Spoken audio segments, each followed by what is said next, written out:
Hi, my name is Adam Cox. I am a phobia expert, also known as the Phobia Guru, based on my track record at helping people eliminate their phobias in just one session. Now, thanatophobia is the fear of death, and actually, this is one of the situational phobias that I've worked with clients more often than any other situational phobia, apart from public speaking and fear of flying. It's more common than you would think. Quite often, the fear of death can come from an early childhood experience where a close family member perhaps has died, or witnessing some kind of scene on a movie or a TV show where one of the characters dies. And it can be very traumatic for a child to experience that. So, whether it's from witnessing a reaction of a family member to the loss of someone that they love, or actually seeing it yourself, sometimes these things can have a massive effect and just sow the seed of this feeling that life is very much finite. Now, although intellectually we all know that life is finite, some people may have religious beliefs that are helpful to them in thinking about what happens after death. But for someone with thanatophobia, there is an overwhelming focus on death and, to some extent, this feeling of meaningless. And this meaninglessness is the key thing that creates a cycle of these thoughts of what's the point, what should I do? And almost everything has this kind of overwhelming perspective of pointlessness, quite often for someone with a fear of death, this thanatophobia.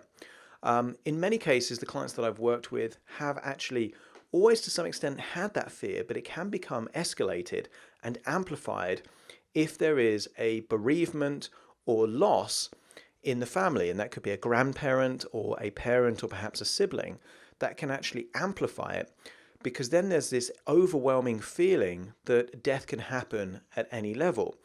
Now, this feeling has been exploited by many cases by the movie industry. If you think about horror films, for example, or the slasher films, a lot of the films based on suspense, where characters are killed off one by one, plays to all of our internal fears of death.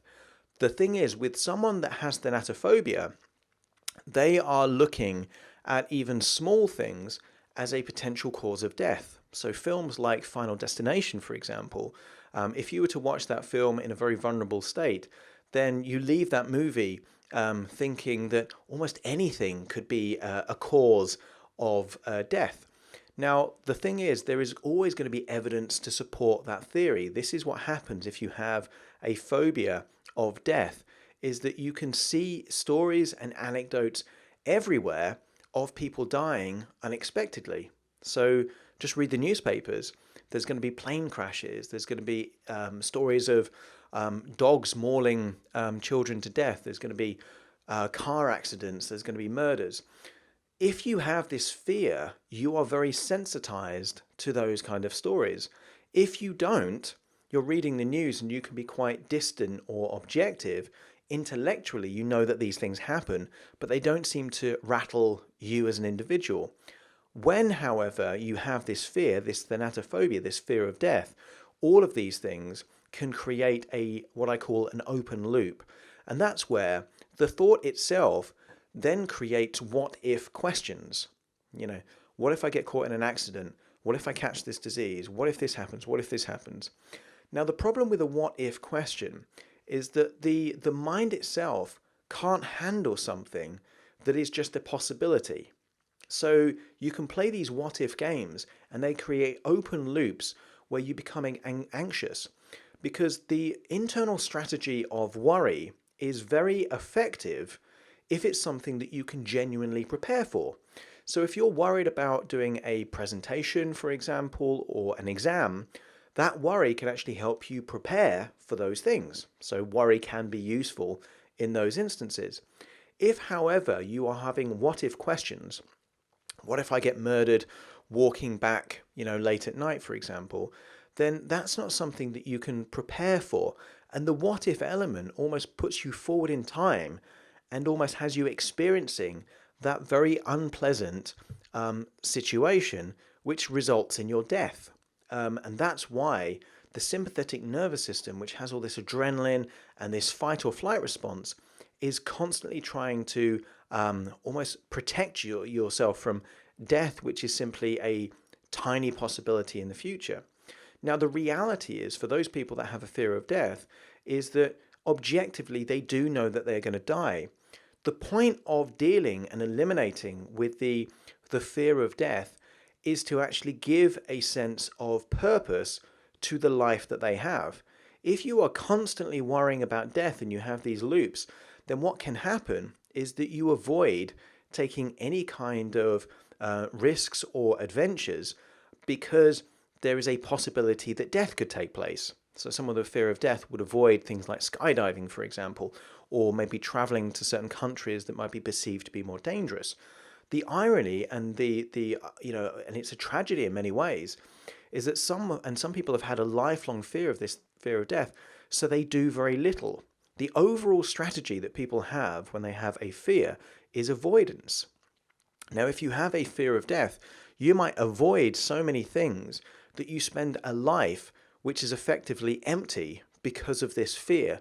And that's why it's one of the most satisfying phobias that I can work with people on, because the end result of resolving and eliminating the fear of death is essentially any kind of stimulus that used to cause the phobia, we rewire to give them an overall sense of life is for living. And that's why it's such a powerful, positive element, because that same story about seeing a car crash or a plane crash that used to have them depressed and anxious for days now gets them going out there, living life to the fullest, because essentially we just rewire the pathway.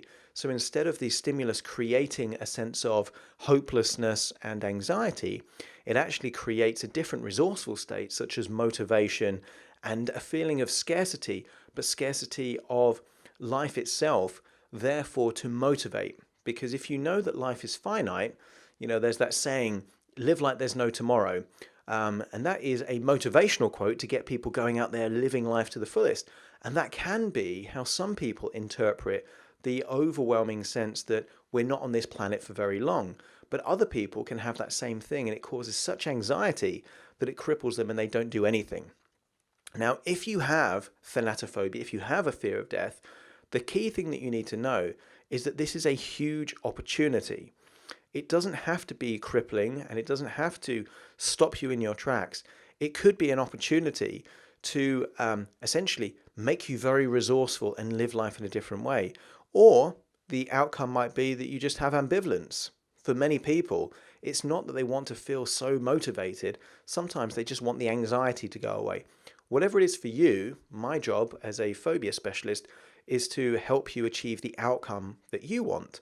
So if you are interested in working with me, there tends to be 3 ways that people tend to work with me. The first is one-on-one sessions, face-to-face in my practice in central London in Harley Street. For other people, it might be via Skype sessions, for example, or video streaming. So because I use broadcast quality microphones and cameras, it's almost like I'm there with you wherever you might be in the world. So that's a possible way of working as well. Or sometimes people choose to download a 7-day course that helps people eliminate phobias by a combination of video and audio downloads. So whatever it is for you, just know that you don't have to have this fear. Or perhaps you might know someone else that has a fear of death, and that's really getting in the way of their life. It can lead to depression, panic attacks, anxiety, and overall, this can lead to people being a recluse and potentially agoraphobic, so avoiding people, situations, and events. It can lead to social anxiety disorder. So the key thing about this fear itself is it crosses over into so many different fears. People that have fear of death can be worried about cancer. They can, have fears of germs. They can have fear of lots of different kind of things.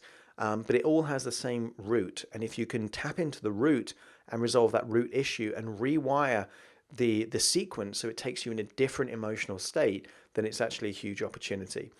If you are interested in learning more about this phobia or any other phobia, go to phobiaguru.com, where you can actually download a free video that normally costs £30 or about 40 US dollars.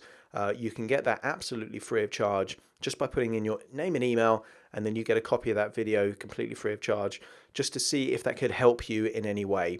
Hope this video has been of use, and look forward to seeing you on the site.